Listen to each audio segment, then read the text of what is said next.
外表粗糙普通的原石，裹着一层厚重石皮，很少有人能一眼看出内里藏着温润美玉。你好奇过它要历经多少打磨切割，才能蜕变成一枚精致耐看、人人爱不释手的玉戒指吗？今天全程带你见证玉石的完整蜕变。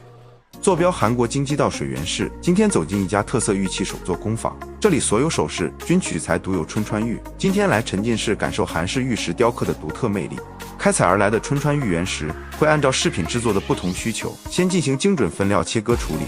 现在我们细致拆解一枚玉戒指完整的制作工序。制作的第一步，工匠会在分选好的春川玉原石上精准钻孔，初步勾勒出戒指的整体雏形。钻孔完成之后，工匠会拿出专用绘图工具，手工在玉石坯体表面细细勾勒出饰品完整的轮廓线条，精准规划后续雕琢的范围。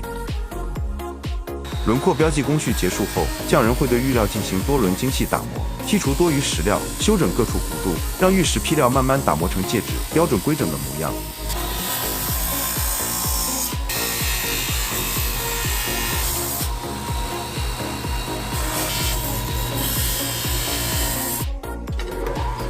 所有粗磨塑形工序全部完成后，就到了至关重要的精细抛光环节。匠人会更换不同粗细的打磨耗材，反复细细擦拭，褪去玉石表面所有粗糙痕迹。待玉石基底塑形工作完成，手作匠人会细致地在光洁的玉料表面手绘标记，勾勒出内部纹样雕刻的完整轮廓，为精细雕花做好精准铺垫。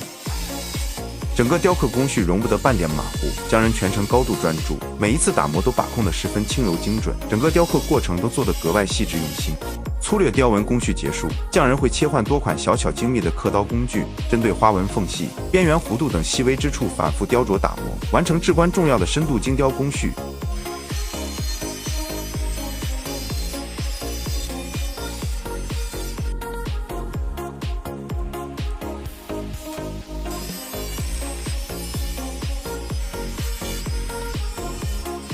繁复纹样雕琢完毕，匠人将选用多套不同力度的打磨耗材，循序渐进修整玉石表面，细致消除雕刻痕迹，一步步完成整体打磨与柔光抛光处理。